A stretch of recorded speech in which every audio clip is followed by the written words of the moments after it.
믿음을 가진 자매가 믿지 않는 형제와 결혼을 할 때 꼭 요구하는 조건이 있습니다. 뭐죠? 네, 교회를 다녀야 한다라는 것이죠. 아마 그것 때문에 여기 와 앉아서 고난의 시간을 보내고 있는 분도 아마 있지 않을까 생각합니다. 우리도 아이들한테도 또 결혼을 하고 애를 낳아서 아이들이 이제 자라면 교회 안 가는 걸 그렇게 스트레스를 받아요. 애들한테 교회를 다녀야 된다. 근데 누군가가 왜 교회를 다녀야죠? 라고 묻는다면 여러분 뭐라고 대답을 하실까요? 우리에게 잘 알려진 소스테틀러라는 분이 있습니다. 이분이 그럴 바에는 차라리 교회 가지 마라 라는 책에서 교회 가는 것으로만 하나님과 관계를 맺고 있다면 당장 교회 가지 마라 라는 얘기를 했습니다. 놀라운 복음이죠. 그냥 하나님과 그냥 관계를 맺는 것이 교회 다니는 것뿐이라면 교회를 다닐 필요가 없다는 것입니다. 다음 주부터 교회 안 나오셔도 될 것 같습니다. 여러분, 교회는 다니는 곳이 아닙니다. 교회는 다니는 곳이 아니라 교회는 우리가 교회입니다. 이건 완전히 다른 것입니다. 교회는 어떤 객관적인 대상이 아니라 저와 여러분이 교회인 것입니다. 아멘이십니까? 그런데 그것을 모른 채 많은 사람들이 교회를 다녀주고 있습니다. 그렇게 교회를 다니다 보면 바쁘거나 지치거나 아니면 여행을 가게 되면 교회를 안 다니게 되죠. 그래서 교회를 다닌다는 것은 요즘 옛날 사람들은 교회 다니는 것이 어떤 의무였습니다. 그래서 어떤 율법주의적인 의무를 따라서 교회를 다녔다면 요즘 사람들은 교회 다니는 걸 참 자유롭게 다닙니다. 그래서 우선순위에 상당히 밀려져 있죠. 그렇기 때문에 교회를 다니면서 이 사람들은 어떤 생각이 있냐면 교회 다니는 것이 그렇게 큰 기쁨이라고 잘 보여지지 않습니다. 반드시 해야 되는 어떤 의무처럼 그렇게 교회를 다니죠. 그런 우리들을 지켜보는 아이들이나 또 우리 주변의 지인들은 저 사람들은 왜 주일날 늦잠도 못 자고 저렇게 교회를 열심히 다니지? 이해할 수 없다는 표정으로 우리를 지켜봅니다. 교회를 왜 다녀야 할까요? 오늘 본문에는 교회를 다닌 사람들이 아니라 교회가 된 사람들이 소개되어 있습니다. 자, 오늘 본문 47절에 교회가 된 그 사람들을 보고 이런 놀라운 일들이 일어났습니다. 자, 47절을 한번 읽어볼까요? 있습니다. 시작. 하나님을 찬미하며 또 온 백성에게 칭송을 받으니 주께서 구원 많은 사람을 날마다 더하게 하셨다. 놀랍죠? 요즘은 교회를 사람들이 잘 안 가려고 그러는데 사실 저도 오늘 교회를 빼먹고 싶은 그런 유혹이 들었습니다. 요즘 너무 피곤하다 보니까. 근데 교회를 다니는 우리들도 때로는 교회 가고 싶지 않다. 오늘 좀 쉬고 싶다. 좀 빼먹고 싶다. 이런 생각이 드는데 교회를 안 다니는 사람이 교회가 되고 싶어진 사람들이 날마다 더 많아졌다라고 기록하고 있는 겁니다. 놀라운 거죠. 어떻게 그것이 가능했을까? 그것은 초대교회의 모습을 통해서 사람들이 진정한 교회를 알게 된 것입니다. 사람들은 교회를 알게 되면요, 교회에 다니고 싶은, 교회가 되고 싶은 열망에 불타오를 수밖에 없습니다. 교회는 그만큼 매력적입니다. 아멘이십니까? 하지만 우리 현실은 그렇지가 않아요. 우리 현실은 교회 다니는 것 굳이 다닐 필요 없지 않나. 교회 다니는 것이 그렇게 매력적으로 보이지 않는 세상 속에서 우리가 살아가고 있습니다. 그 이유는 뭘까요? 그것은 교회가 무엇인지도 모른 채 교회를 다니고 있기 때문에 그래요. 그렇다면 우리가 교회를 다니는 것보다 더 중요한 것은 교회는 무엇인가? 그리고 나는 교회인가? 라는 질문을 갖는 것이 굉장히 중요한 것입니다. 자, 그렇다면 교회는 무엇일까요? 교회는 첫 번째로 신도들의 공동체입니다. 뭐라고요? 신도들의 공동체. 다시 말해서 교회는 건물이 아니라, 예배당이 아니라 믿는 자들의 공동체다라는 것입니다. 다시 말해서 내가 믿음이 없이 교회를 다니고 있다면 그 사람은 교회를 다닌다고 말하고 있을지 모르지만 그 사람은 교회가 뭔지도 모르고 다니고 있는 것입니다. 뭔지도 모르고 다니고 있으니 당연히 교회의 기쁨이 될 리는 없는 것이죠. 그러는 사람들은 교회 나오는 것이 힘들 겁니다. 오늘도 또 교회 가줘야 되나? 오늘 바쁜데 갈까 말까? 이런 갈등 속에서 늘 교회를 선택하게 되는 것이죠. 자, 그렇다면 오늘 교회는 과연 정말 믿는 자들의 공동체인가? 그걸 확인하기 위해서 41절을 한번 같이 읽어보겠습니다. 자, 41절 읽어봅니다. 시작. 그 말을 받은 사람들은 세례 침례를 받음에 이날의 신도의 수가 아멘. 보이세요? 신도? 즉 믿는 자들의 공동체가 바로 교회라는 것입니다. 그럼 이 사람들이 뭘 믿었을까요? 뭘 믿었을까? 교회 가면 병 낫는다. 교회 가면 사업 잘 된다. 교회 가면 소원 성취된다. 그런 거를 믿었을까요? 아니요. 그런 거를 믿는 사람들이 모인 곳이 교회라면 우리는 사찰도 교회라고 말해야 돼요.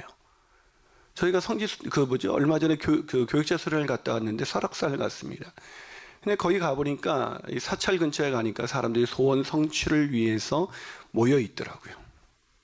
그러니까 내가 교회 나가면 소원이 이루어진다, 만사가 형통한다라는 것을 믿는다면 교회 아닌 곳에서도 그런 이유 때문에 믿음을 가지고 모여 있는 사람들이 많아요. 심지어 무당을 그렇게 믿는 사람들도 있어요. 그러니까 교회가 믿는 자들의 공동체인데 뭘 믿느냐? 교회 가면 만사 형통한다, 이걸 믿는 거는 교회가 아닙니다. 네, 물론 오해하지 마십시오. 저는 하나님께서 우리를 치유하시고 우리에게 복 주시는 분이라는 걸 믿습니다. 아멘. 그러나 그것이 교회의 본질은 아니라는 거예요. 교회 본질은 뭘 믿는 거냐? 그런 걸 믿는 것이 아니라 교회는 뭘 믿냐? 오늘 보면 41절 보니까 그 말을 받은 사람들, 즉 그 말을 믿은 사람들이 세례를 받았다. 자, 그 말은 뭘 믿었을까요? 그 말은 베드로가 전한 설교였습니다. 베드로가 전한 설교가 15절부터 오늘 사도행전 2장 15절부터 시작되는데 36절까지 내용은 이렇습니다. 간단히 요약하면 선지자 요엘을 통해서 예언한 것처럼 하나님께서 예수 그리스도를 이 땅에 보내셨는데 너희들이 그들을 악한 자들에게 넘겨줘서 그분이 너희들을 대신해서 십자가에 못 박혀 죽으셨고 다윗의 예언처럼 하나님이 그를 다시 살리셔서 너희의 주와 그리스도가 되게 하셨다라는 것입니다. 이 설교를 듣고 그들이 뭘 믿어서 그 설교를 들었을 때 이 사람들이 어떤 반응을 보였냐면 이러므로 우리가 어찌할꼬 이제 큰일 났다. 왜? 자기들이 죽인 사람이 다른 사람이 아닌 바로 예수 그리스도라는 거예요. 하나님의 아들. 그러면서 당황하고 있을 때, 탄식하고 있을 때 놀라운 복음이 들려옵니다. 오늘 보면 38절입니다. 제가 38절을 한번 읽어볼까요? 읽습니다. 시작. 베드로가 이르되 너희가 회개하여 각각 예수 그리스도의 이름으로 침례를 받고 죄 사함을 받으라. 그리하면 뭘 선물로 받는다고요? 성령. 어떻게 하면요? 회개하고 믿으면. 놀라운 일이죠. 자, 이들이 예수님, 하나님이 보내신 예수가 그냥 하나님의 아들인지 몰랐습니다. 그리스도인지 몰랐습니다. 주님인지 몰랐는데 그분이 자신들이 악인들에게 넘겨져서 죽임을 당하신 그분이 바로 하나님의 아들 독생자 예수 그리스도라는 걸 알게 됐습니다. 이제 끝장난 거죠. 하나님의 아들을 죽였으니. 그런데 너희가 회개하기만 하면 너희들이 죄사함을 얻고 구원을 받는다. 놀라운 복음입니다. 여러분 느낌이 잘 안 오시는데요. 여러분의 가족 중에 누군가를 어떤 사람이 죽였습니다. 여러분의 가족을. 근데 그 사람이 용서를 구한다고 용서할 수 있어요? 불가능합니다. 근데 하나님이 그 아들을 죽인 우리를 용서하시겠다고 합니다. 어떻게 하기만 하면요? 회개하기만 하면. 이게 은혜입니다. 이건 놀라운 은혜입니다. 이 말을 듣고 이들이 그 말을 믿은 것입니다. 이들이 믿은 건 뭐냐면 자신들이 죄인이고 죄를 회개하기만 하면 하나님께서 은혜로 우리의 죄를 용서해 주시고 성령을 선물로 주셔서 하나님의 자녀가 되게 하신다는 것입니다. 이것을 믿으십니까? 이걸 믿는 자들이 모여있는 곳을 우리는 교회라고 불러요.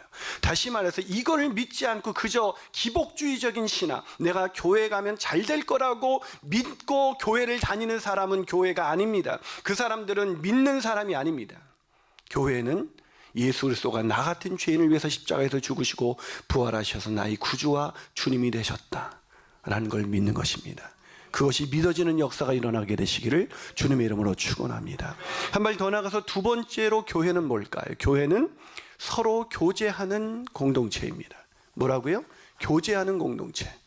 여러분 설교를 들으러 오는 것이 교회에 오는 목적이 아니라는 거예요. 여러분 교회를 오늘 왜 오셨습니까?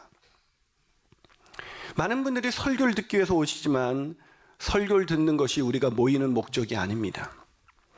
이 교회에 관한 좋은 책을 집필한 프랭크 비올라라는 사람이 1세기 관계적 교회라는 책을 썼습니다. 그러니까 초기 교회, 예루살렘 교회를 연구한 거죠. 초기 교회들. 근데 거기서 이렇게 말합니다. 초대교회 집회는, 즉 초대교회 모임은 설교나 설교자가 중심이 아니었다. 그 대신 모든 회중의 능동적인 참여가 하나님이 정하신 규칙으로 인식됐다. 무슨 얘기냐면 교회에 모인 것이, 그들이 믿는 사람들이 모인 이유가 설교를 들으러 오기 위해서 모인 것이 아니라 그들은 능동적으로 참여, 즉 서로 교제하기 위해서 모였다는 것입니다. 다시 말해서 여러분이 설교를 듣고 그냥 돌아가셨다면 여러분은 교회를 예배당을 왔다 간 것은 맞지만 교회가 무엇인지 모른 채 신앙생활을 하고 있는 것입니다. 우리가 신앙생활을 할 때 가장 중요한 건 뭐냐? 신앙생활을 한다 그럴 때는 설교를 들으러 왔다는 것이 아니라 더 중요한 건 뭐냐면 사도들의 가르침을 받아 서로 교제하며 떡을 떼는 게 훨씬 더 중요한 겁니다. 그게 신앙생활의 더 핵심이에요. 아멘이십니까? 근데 이 교제했다는 말을 자꾸 게임으로 이렇게 인식하는 거예요. 특히 이제 중고등부를 다녔던 분은 교제 그러면 이런 게임, 뭐 소발바닥, 개발바닥, 뭐 이제 이런 것만을 뭐 자꾸 상상을 하는 거죠.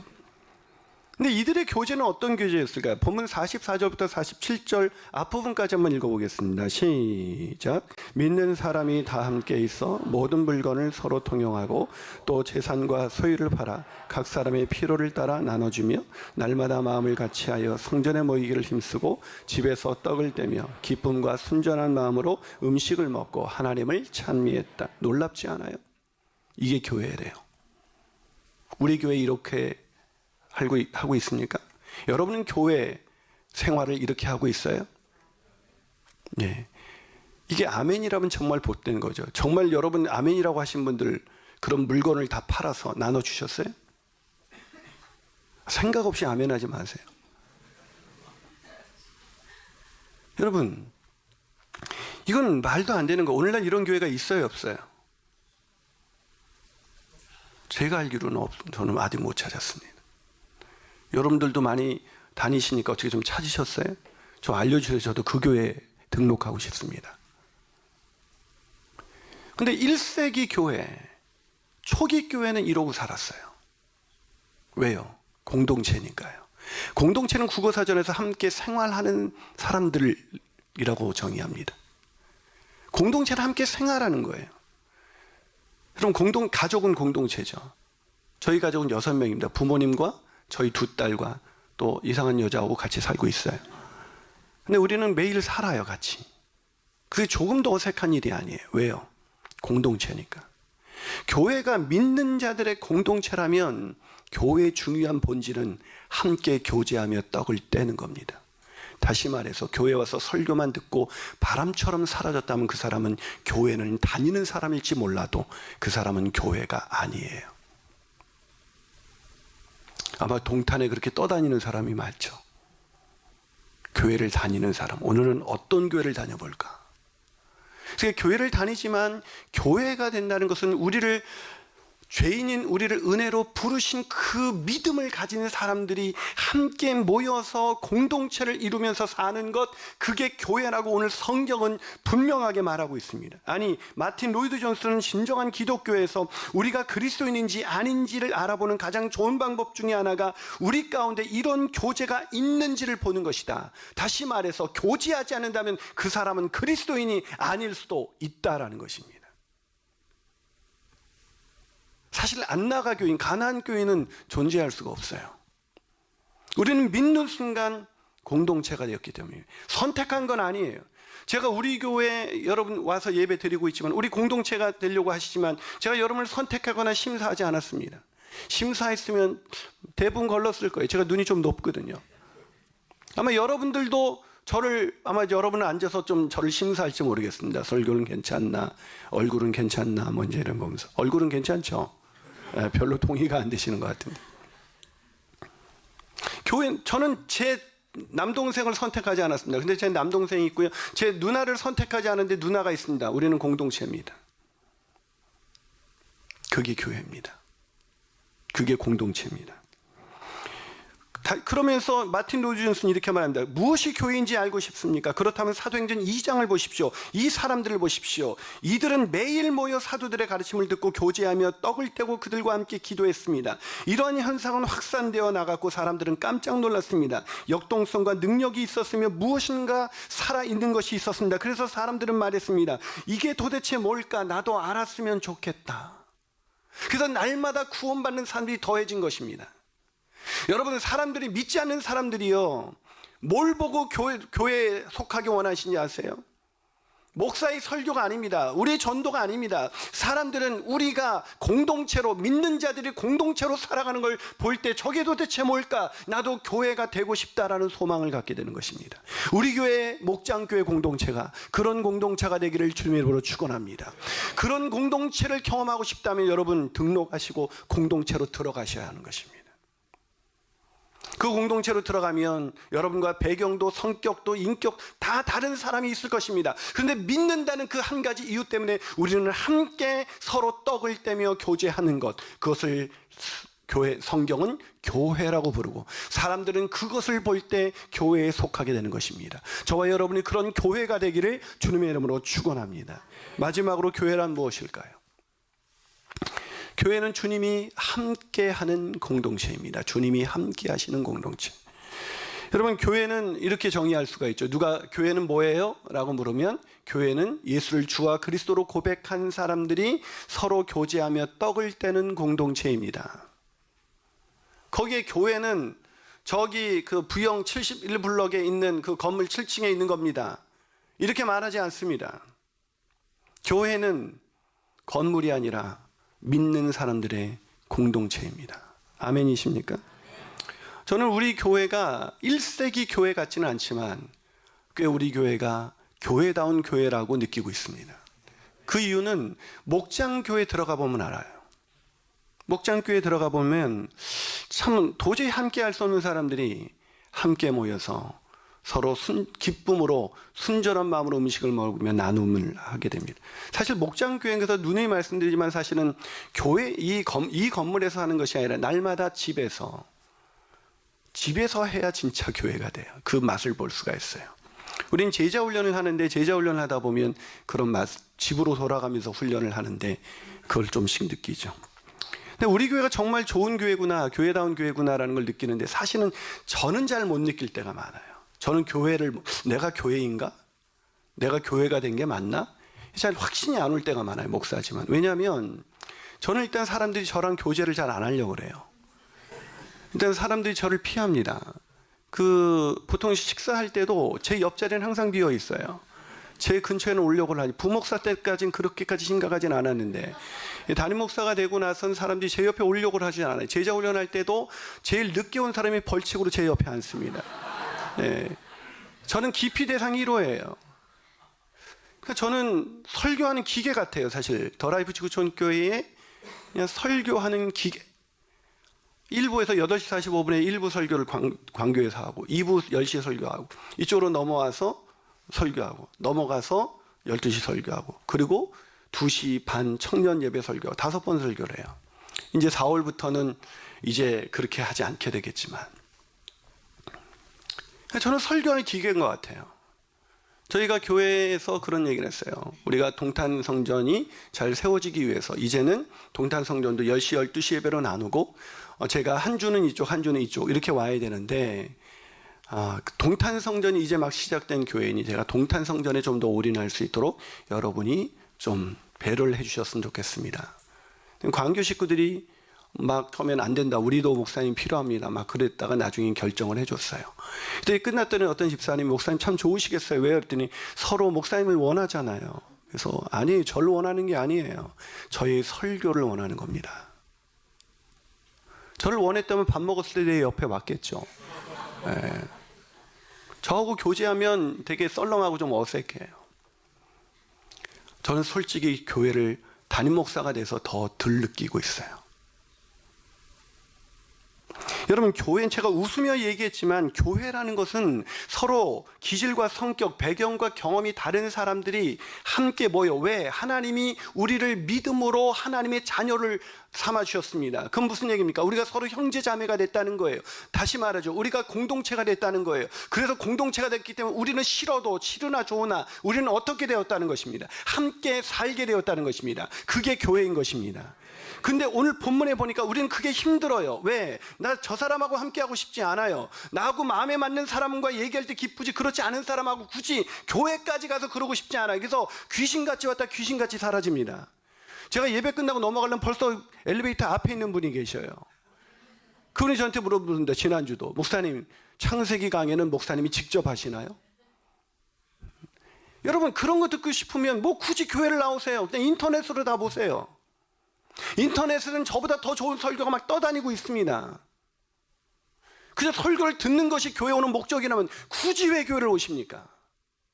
우리는 모여 떡을 떼며 교제하기 위해서 우리는 여기 모여 있는 것입니다. 아멘이십니까? 그렇기 때문에 그냥 왔다 갔다 하는 사람은 평생 교회를 다녀도 교회가 뭔지 모른 채 평생을 살아가는 거예요. 교회는 함께 떡을 떼며 나누는 공동체입니다. 그런데 그들이 나눈 나눔은 우리가 적용하기엔 너무 어마어마한 거, 어떻게 모든 소유를 팔아 가난한 자들에게 나눠주고 어떻게 함께 할 수가 있을까? 우리는 밥 한 번 살 때도 계산하게 되는데 어떻게 그것이 가능하게 될까? 그들은 어떻게 형제 간에도 할 수 없는 혈육들도 할 수 없는 그런 교제 공동체를 이룰 수가 있었던 것인가? 그것은 그들 안에 주님이 거하시기 때문입니다. 그들의 공동체 안에 주님이 계신 거예요. 마태복음 18장 20절은 이렇게 말합니다. 두세 사람이 내 이름으로 모인 곳에는 나도 그들 중에 있느니라. 아멘. 할렐루야. 하나님이 혼자 있는 곳에 그들 중에 있다고 말하지 않았습니다. 주님은 믿는 자들의 공동체에 나도 그들 중에 있다. 그게 교회입니다. 교회와 믿지 않는 모임과의 차이가 무엇인지 아십니까? 거기에 주님이 계신다는 것입니다. 그 주님이 우리 안에 계시면서 주님이 우리 안에서 우리를 하나로 묶어줍니다. 여러분, 형제들도요, 부모 떠나면 형제지간의 사이가 벌어져요. 아닌가요? 부모 있을 때 형제입니다. 하나님이 우리 안에 있을 때 우리는 형제자매로 살 수 있어요. 근데 하나님이 우리 안에 거하지 않으면, 저와 여러분 안에 거하지 않으면 우리는 하나로 살 수가 없습니다. 우리는 싫은 내색을 다 하면서 살 수밖에 없어요. 그런데 부모가 있을 때 형제가 부모님 안에서 서로 가족이 되어가듯이 하나님 안에 있을 때 하나님의 임재가 느껴질 때 우리는 서로 다르지만 우리는 하나가 되어서 교제하며 떡을 떼는 공동체로 지어져 가는 것입니다. 놀랍게도 그것을 사람들은 이해할 수가 없죠. 이해할 수 없는 신비입니다. 어떻게 저럴 수가 있을까? 그래서 외로운 사람들은, 혈육이 있지만 혈육 안에서도 배제된 채 외롭게 살아가는 사람들은 교회가 되고 싶어지는 것입니다. 그래서 날마다 구원받는 사람들이 더해져졌다. 이 말을 다른 말로 해석하죠. 교회가 된 사람들이 점점 많아졌다. 교회를 다니면서 트래픽을 일으키고, 교회를 다니면서 그저 개인적인 영적인 만족만을 구하기 위해 설교만 듣고 교회가 제공하는 서비스만 듣고 돌아가는 사람들, 그 사람들이 아무리 많아져도 사람들은 교회를 찾지 않을 것입니다. 교회는 다니는 곳이 아니라 바로 우리가 교회인 것입니다.